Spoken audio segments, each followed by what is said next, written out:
నాన్న తీసుకోండి, వాళ్ళిద్దరిని ఆశీర్వదించండి అమ్మా. పిల్లా పాపలతో చల్లగా ఉండండి.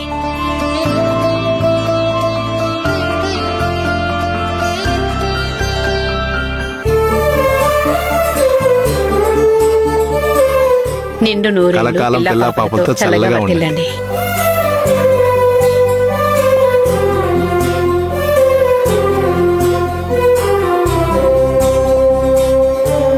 మిమ్మల్ని అందరినీ ఇలా చూస్తుంటే ఎంతో సంతోషంగా ఉందిరా నాకు.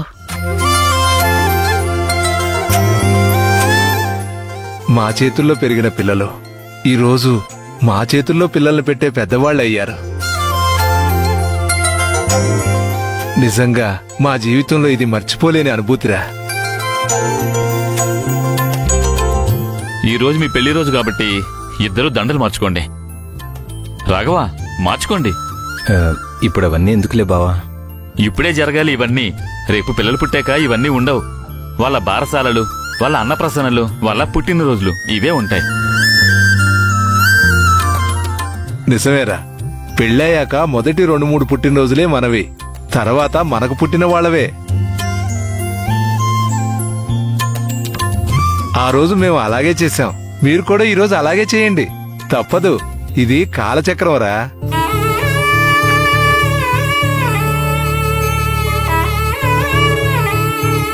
అలెక్యా, మీరు దండలు మార్చుకోండి.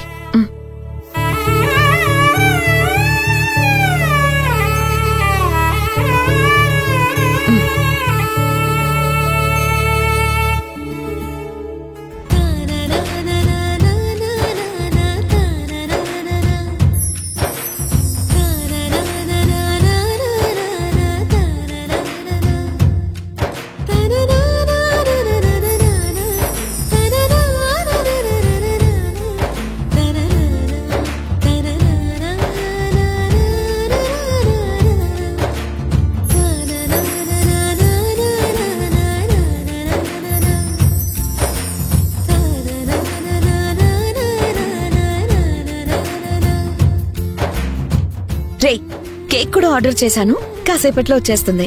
కేక్ వచ్చాక మీ పెళ్లి రోజు వేడుక ప్రారంభిద్దాం. సరే అక్క, నువ్వెలా చెప్తే అలా.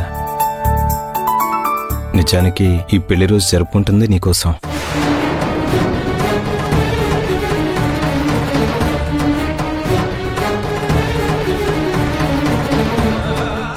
అదేంట్రా, నా కోసం జరుపుకోవడం ఏంటి? నీకిష్టం లేదా?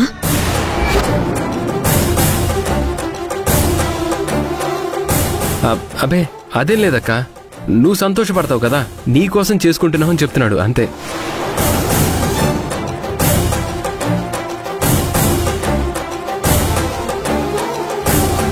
నా కోసం కాదు, మీకోసం చేసుకోవాలి. పెళ్లి రోజు అనేది పుట్టినరోజు లాంటిది. సంవత్సరానికి ఒకసారి గుర్తు చేసుకుంటాం. కానీ పెళ్లి రోజు ఆ సంవత్సరం పాటు మీరెంత అన్యోన్యంగా ఉన్నారు, ఎంత సంతోషంగా ఉన్నారనేది మీకు గుర్తు రావాలి.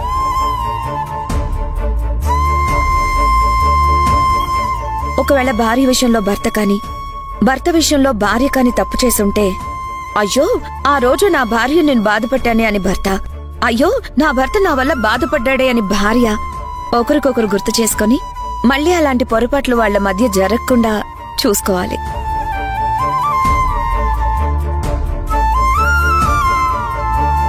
అందుకే ఈ పెళ్లి రోజు వేడుక జరుపుకుంటాం.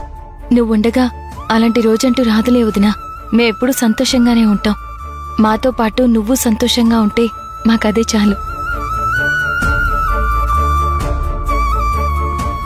ఇక కష్టాలన్నీ వెళ్లిపోయాయిలేమ్మా. ఇక మీదట అన్ని మంచి రోజులే.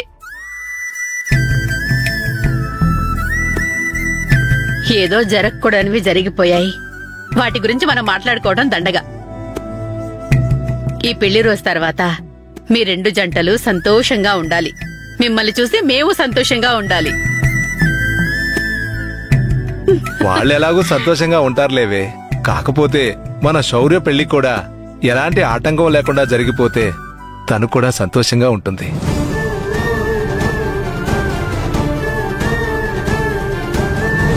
ఇప్పుడు మీరు మమ్మల్ని ఆశీర్వదించినట్టే శౌర్యాన్ని కూడా ఆశీర్వదించండి అన్న.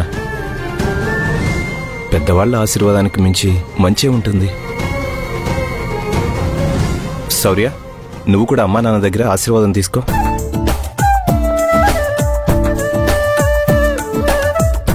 శీఘ్రమేవ కళ్యాణ ప్రాప్తిరస్తు. ఈ ఇంటి పేరు నిలబెట్టేలా నడుచుకోండి. అంతకంటే మేము కోరుకునేది ఏమీ లేదు. నువ్వు బాగుండాలి, భర్తతో పిల్లలతో సంతోషంగా ఉండాలి. అదే మాకు కావాల్సింది.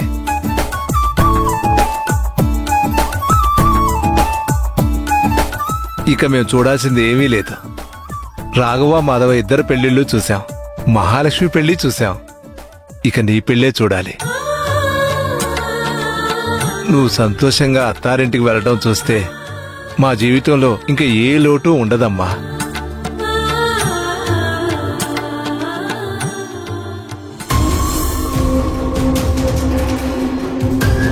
ఏంటి వీడు ఇంకా కేక్ తీసుకురాలేదు?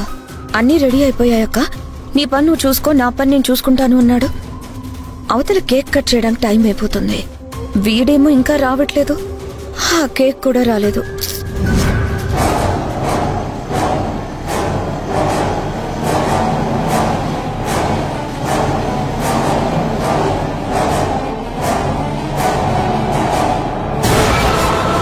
ఇతనేంటి ఇప్పుడు వస్తున్నాడు? ఈ రోజు వీళ్ళ పెళ్లి రోజని అందరూ ఆనందంగా ఉండాలనుకుంటే ఇప్పుడు ఈ అబ్బాయిని చూస్తే ఏం జరుగుతుందో ఏంటో. ఆగు, నువ్వెందుకు వచ్చావు? ఎవరేమన్నారు నిన్ను ఇక్కడికి? నిన్ను మా తమ్ముళ్ళు చూశారంటే లేనిపోని గొడవలు అవుతాయి. మర్యాదగా ఇక్కడి నుంచి వెళ్ళిపో.